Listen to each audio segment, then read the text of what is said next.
네. 네, 제가 마스크를 새로 샀어요. 이게 투명한 마스크, 입 보이는 마스크를 새로 샀는데 찬양할 때 이거 보면 너무 웃길 것 같아가지고 아직 안 썼거든요. 그래서 제가 쓸 동안 좌우 옆 사람, 앞뒤 옆 사람 5명이랑 인사하도록 하겠습니다. 어떻게 인사하냐면 예배 은혜 받읍시다 같이 인사하겠습니다. 인사하겠습니다. 인사하세요. 5명 이상 인사하세요.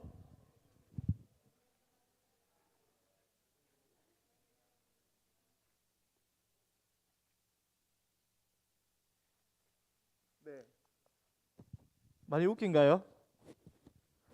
네, 소리를 조금 키워주셔야 돼요. 소리가 안 나가더라고요. 네, 그래서 네, 할렐루야.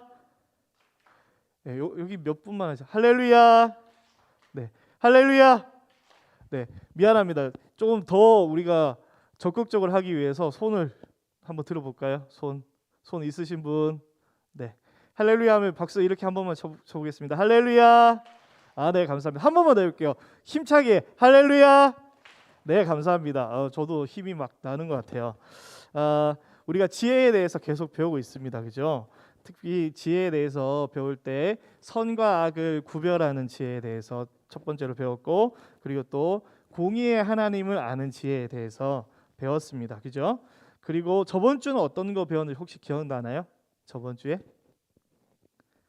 네. 그렇다면 지혜 있는 자의 삶은 어떠한가? 지혜 있는 자의 혀는 어떠한가를 배웠는데 저번 주는 반대로 지혜가 없는 자는 어떻게 말하는가?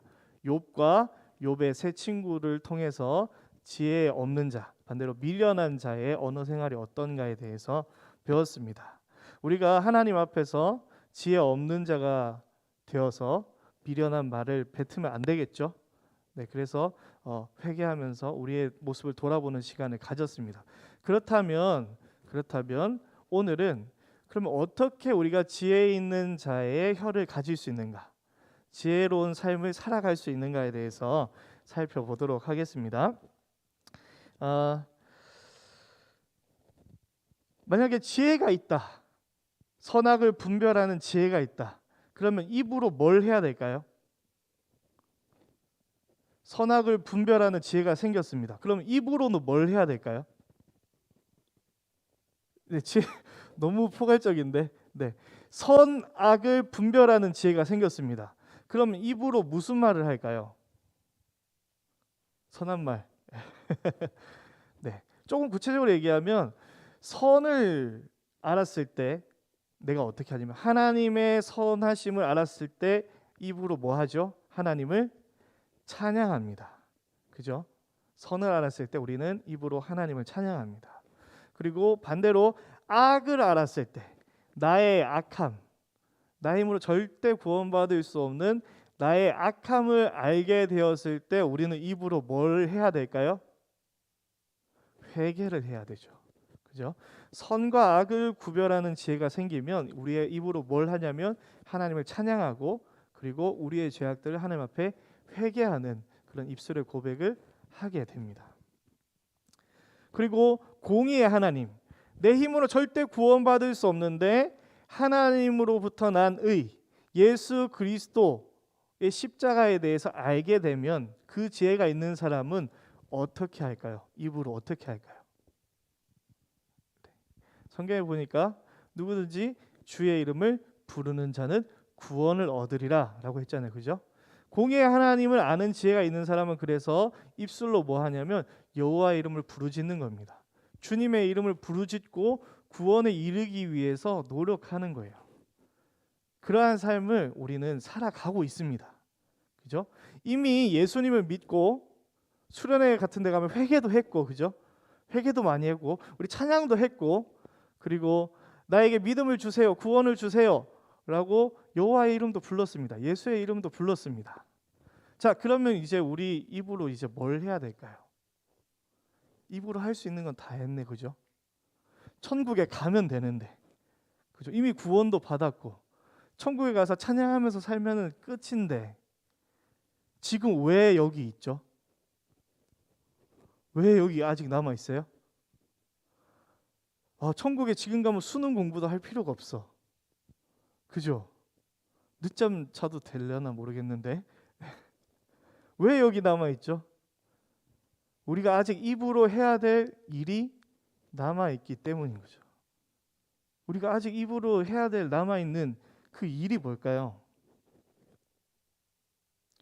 나만 천국 가면 되나요? 나만 죄사함 받으면 되나요? 나만 살면 되나요? 아직 이 땅에 누가 남아있냐면 이 지혜를 알지 못하는 사람이 많이 남아있잖아요. 그죠?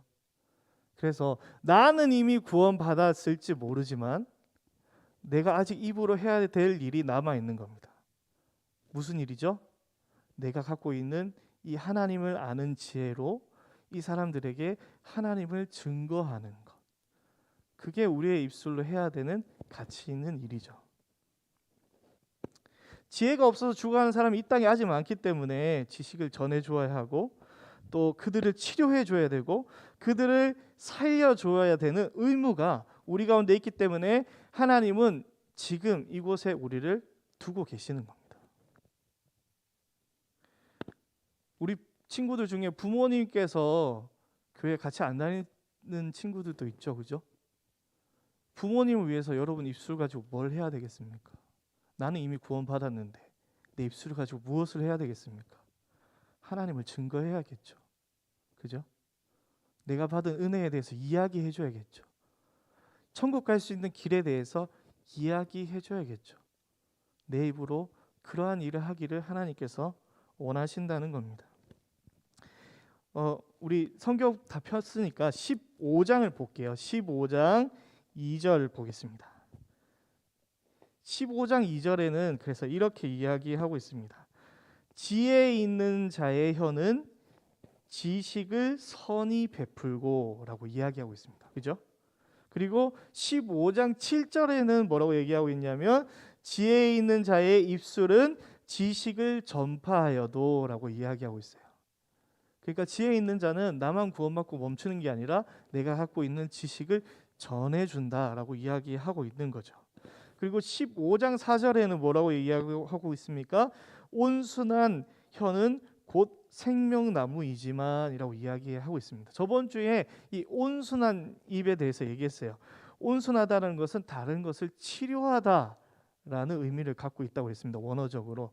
그러니까 다른 사람을 치료하는 말을 하는 지혜로운 사람에 대해서 이야기하고 있는 겁니다. 그리고 오늘 말씀 18장 21절에는 뭐라고 이야기하고 있냐면 죽고 사는 것이 어디에 달려 있다고 얘기하고 있습니까? 죽고 사는 것이 혀의 힘에 달려 있다라고 이야기하고 있습니다. 저 성경에는 기록되어 있지 않지만 저는 이렇게 말씀을 읽어요. 죽고 사는 것이 너의 혀의 힘에 달렸나니 나의 혀의 힘에 달렸나니 라고 저는 읽습니다. 여러분의 혀에 죽고 사는 것이 달려있다라고 이야기하고 있는 거예요. 여러분 만나는 많은 사람들, 특별히 하나님을 알지 못해서 예수님을 알지 못해서 죽음 가운데 있는 그 사람들이 죽고 사는 것이 여러분의 혀의 힘에 달려있다라고 성경이 이야기하고 있는 겁니다. 여러분의 혀를 통해서 여러분의 입술을 통해서 사람이 살아나는 영혼이 살아나는 은혜의 역사가 우리 고등부 친구들의 삶 가운데 일어나기를 간절히 축복합니다.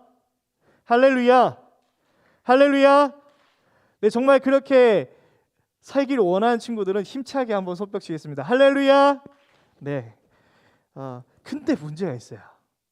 여기까지는 알겠는데 근데 문제가 있습니다. 무슨 문제가 있냐면 미련한 자들, 지혜가 없는 자들은 지혜를 싫어한다는 겁니다. 지혜로운 자의 말을 싫어한다라는 게 문제예요. 그러니까 내가 갖고 있는 지혜를 사람들한테 얘기할 때 사람들이 잘 들어주고 좋아하고 그러면 얼마나 좋겠습니까? 그죠? 부모님이 교회를 안 다녀요. 근데 내가 얘기하면 부모님이 듣고 교회에 나와. 그럼 얼마나 좋겠어요. 그죠? 근데 내가 그 얘기하는 걸 싫어하는 게 문제인 거죠.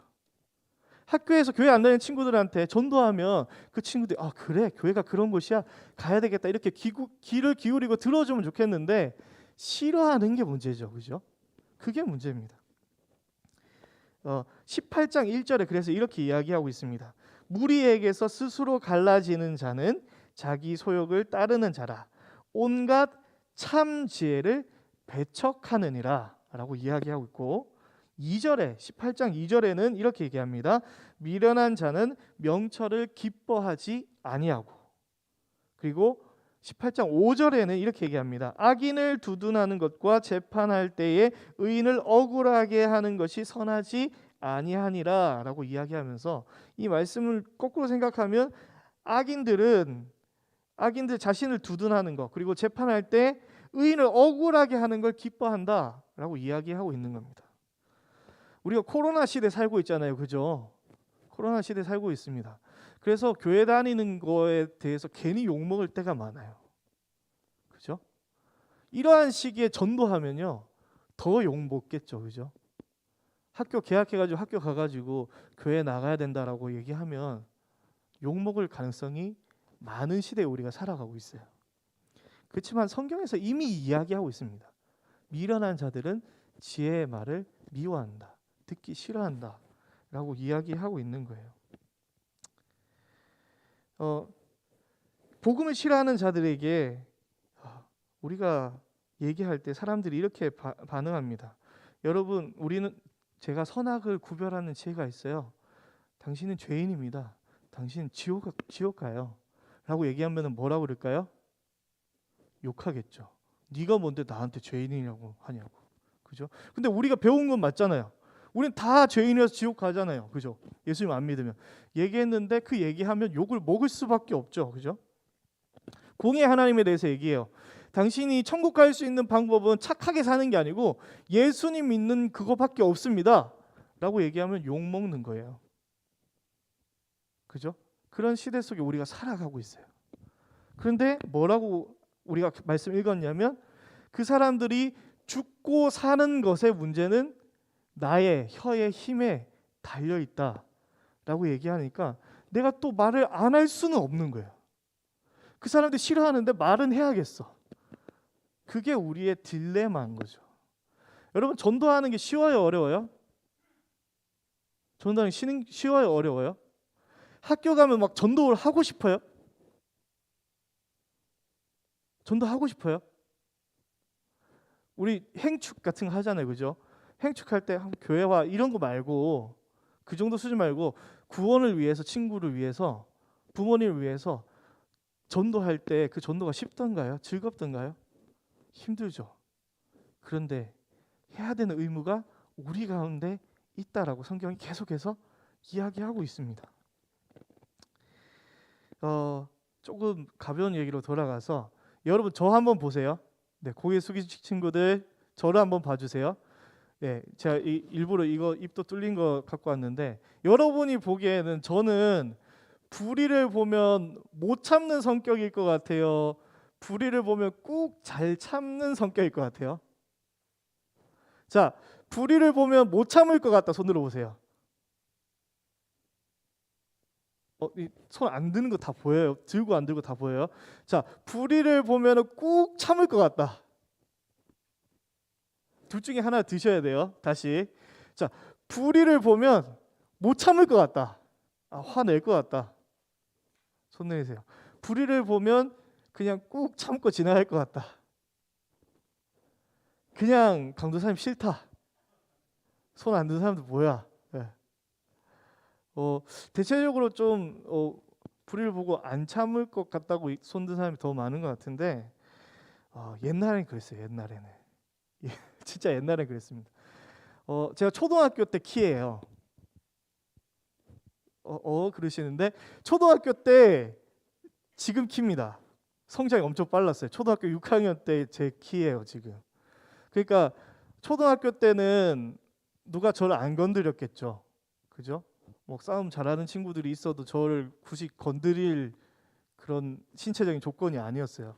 근데 저는 싸움 안 하고 착하게 살았죠, 그죠? 교회 열심히 다니고 조용히 있었는데, 어느 날 학교 운동장 가운데 친구들이 막 웅성웅성대면서 몰려 있는 거예요.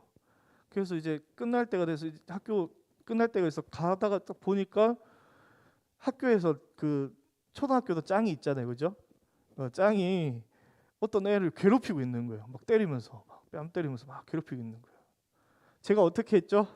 어떻게 했을 것 같아요? 마치 영화처럼 야 뭐해? 이렇게 딱 간 거예요.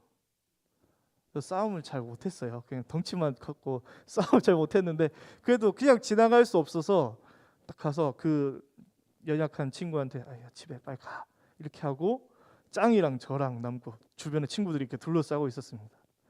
남자들 약간 그런 게 있잖아요. 그 지기 싫은 짱이지만 난 지기 싫어. 나도 싸움 잘해봐 이런 게 있잖아요. 그죠? 그래가지고 이렇게 째려봤어요. 제가 한번 째려봤습니다. 왜 괴롭혀? 이렇게 째려봤어요. 그랬더니 그 친구 짱이 제 뺨을 탁 때리는 거예요. 착 소리가 났습니다. 그 어렸잖아요. 6학년 때 뺨을 맞았다고 생각해 보세요. 근데 눈은 막 벌써 눈물이 글썽글썽해. 근데 주변에 친구들이 많아요. 다 친구도 있어. 그래서 야 뭐야 더 때려봐 더 때려봐 눈물 글썽이면서. 그래서 아마 그 짱인 친구가 제가 불쌍해 보였는지 그냥 갔어요.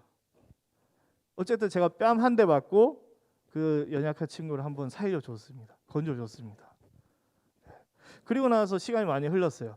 중학교 3학년이 됐는데 이번에는 학교에서 수련회를 갔어요. 학교에서 수련회를 갔는데 이제 점심 먹고 이제 쉬는 시간이었는데 거기 연못이 있고 막 잉어들이 막 놀고 있었어요. 근데 이번에도 친구들이 막 모여 있는 거야. 딱 갔어요. 이번에는 어떤 친구가 그 간식으로 나온 요구르트 연못에 막 붓고 있는 거예요.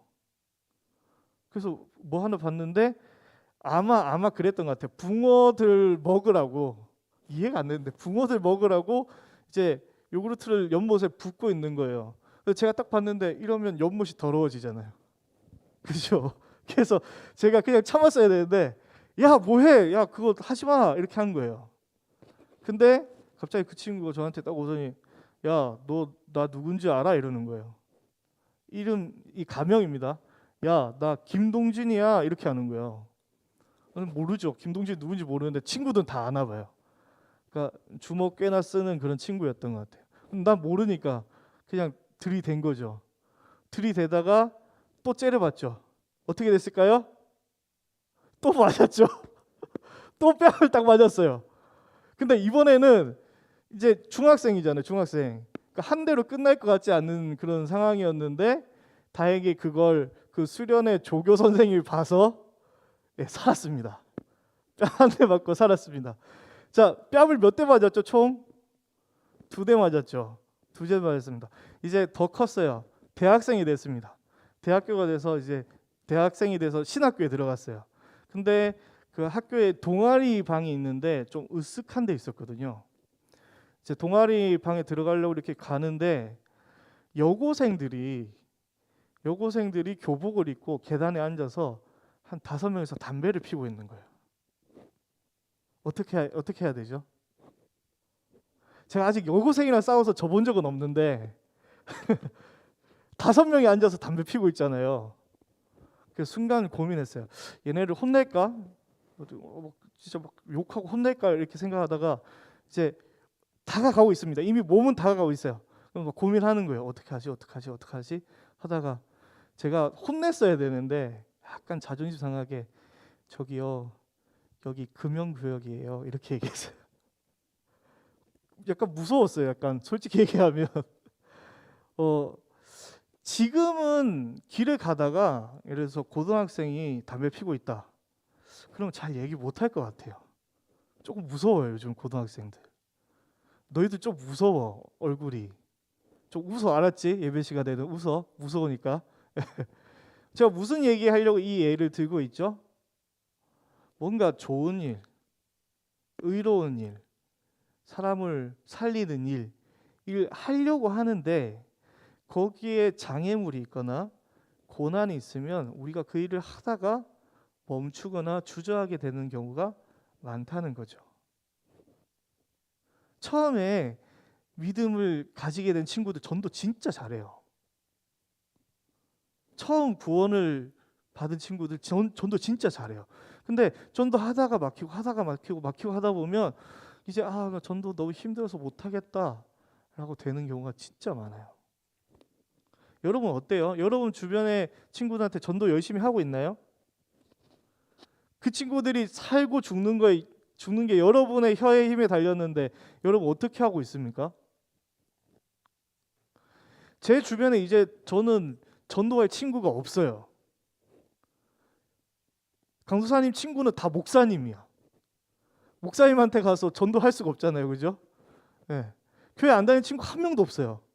그렇게 되어버렸어. 전도를 열심히 해서 그렇게 된 게 아니고 그냥 그런 친구들 멀리하게 된 거죠. 여러분 어때요? 여러분의 입술로 교회 안에서 찬양하는 거 너무 귀하죠. 여러분의 입술로 회개하고 기도하는 거 너무 귀하죠. 근데 우리가 여기 왜 남아 있는지 생각해 봐야 돼요. 우리 아직 천국 안 가고 왜 여기 남아 있는지 생각해 봐야 돼요. 교회 다니지 않는 사람들한테 가서 내 입술로 복음을 전하기 위해서 이 땅에 있는 거죠. 근데 여러분이 가진 입술로 하나님의 영광을 위해서 교회 안에서만 사용하고 있진 않나요? 학교 가면은 우리의 능력이 필요한 일이 더 많은데, 우리가 살려야 되는 사람이 더 많은데 거기서는 말 못하는 경우가 더 많지 않나요? 우리 가운데 고난이 올까봐, 시련이 올까봐. 그러한 예가 누가복음 10장에 나와요. 누가복음 10장에 보면은 선한 사마리아인의 비유가 나옵니다. 많이 들어봤죠? 선한 사마리아인의 비유. 근데 여기에 등장하는 인물들을 한번 잘 봐야 돼요. 어떤 사람이 예루살렘에서 여리고로 가다가 강도를 만났습니다. 그래서 옷도 다 벗겨지고 막 두드려 맞고 돈도 다 빼앗겨서 거의 죽은 사람처럼 쓰러져 있었습니다. 그런데 성경이 그대로 그때 마침 제사장이 지나가고 있었어요. 제사장 뭐 하고 왔을까요? 제사장 뭐 하다 왔을까요? 제사 지내고 왔겠지. 오늘날로 하면 뭐 하고 와요? 예배하고 왔겠죠. 조금 더 자극적으로 얘기하면 담임 목사님이 설교하고 집에 가는 거예요. 가다가 쓰러진 사람 봤어. 근데 성경 보니까 피하여 갔다라고 이야기하고 있어요. 그리고 나서 또 누가 왔냐면 레위인, 예배를 돕는 레위인. 이제 강도사님이 지나간 거예요. 담임 목사님이 지나간 다음에 강도사님이 지나갔어요. 강도사님이 어떻게 하냐면 못 본 채 하고 지나가는 거예요. 교회 와서 입으로 하나님 영광 돌리고 하나님 찬양하고 감사드리고 회개하고 기도하고 다 했어. 근데 세상에 나아가서 그 쓰러진 사람을 보고 아무것도 안 하고 피하고 가는 거예요. 왜 피하고 가죠? 이 너무 이상한 이야기 아니에요? 상식적으로 사람이 쓰러져 있으면 어떻게 해야 돼요?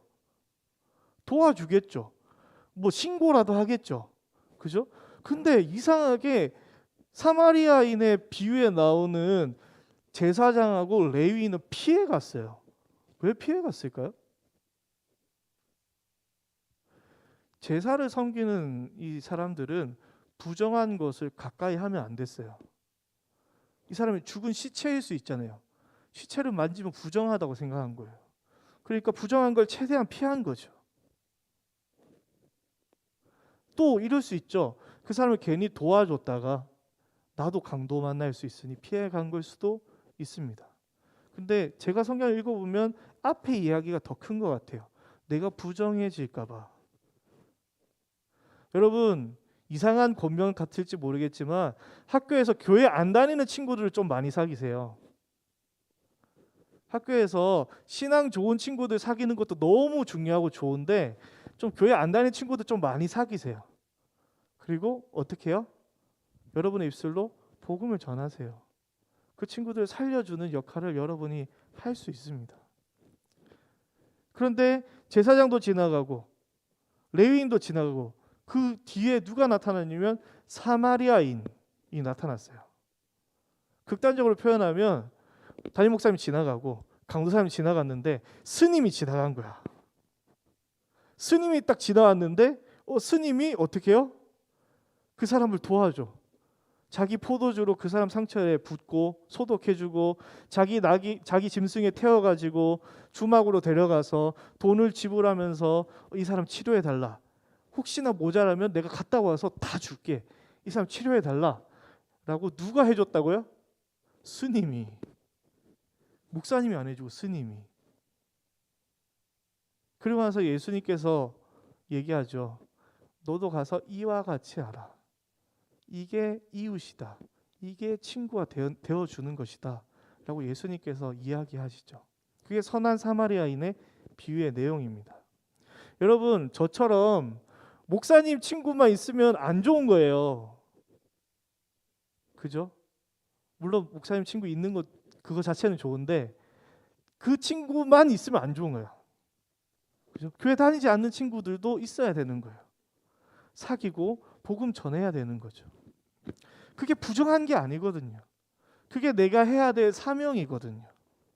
여러분, 그 사명을 좀 감당할 수 있었으면 좋겠어요.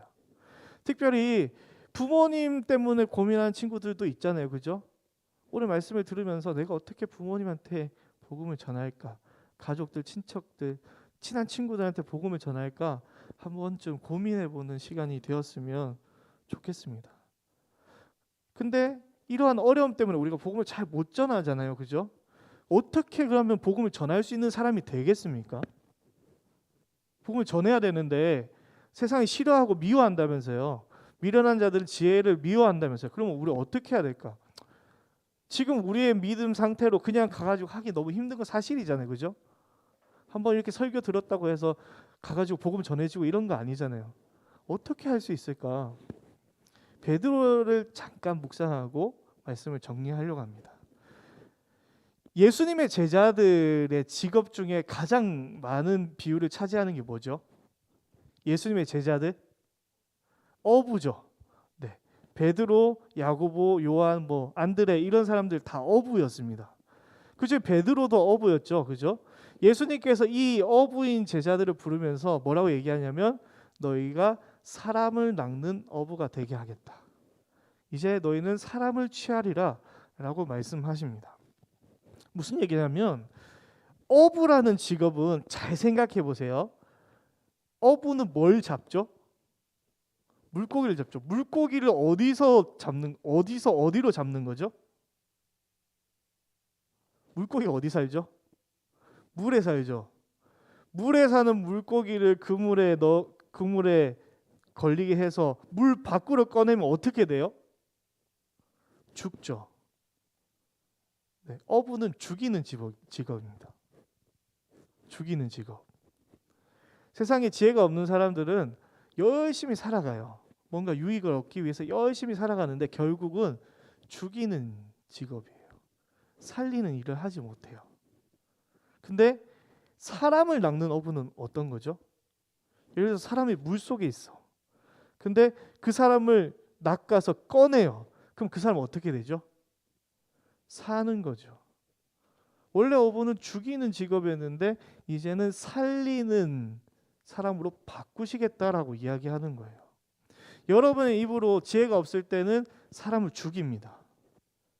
근데 지혜가 있는 여러분의 혀를 통해서는 사람을 살리는 역사가 일어나도록 하나님께서 하시겠다라는 거예요. 근데 베드로가 처음부터 그렇게 했을까요? 그렇게 하지 못했어요. 시간이 없어서 성경을 다 찾지는 못하겠지만 여러분 다 아는 이야기이기 때문에 제가 바로 얘기합니다. 베드로가 예수님 만날 때 기적을 경험했어요. 큰 기적을 2번 경험했는데 열심히 밤새도록 그물을 던졌는데 물고기를 한 마리도 못 잡았어. 근데 예수님이 갑자기 깊은 데로 가서 그물을 던져라. 그래서 베드로가 어떻게 했죠? 깊은 데로 가서 그물을 던졌습니다. 던졌더니 물고기가 잡혔는데 너무 많이 잡혀서 성경의 표현에 의하자면 그물이 찢어지는지라 라고 이야기하고 있어요. 감당을 할 수 없는 거예요. 베드로가 처음 예수님을 만났는데 감당을 할 수 없는 거죠. 그리고 나서 베드로가 예수님 앞에 엎드려서 뭐라고 얘기하냐면 나는 죄인이로소이다. 나를 떠나소서라고 이야기해요.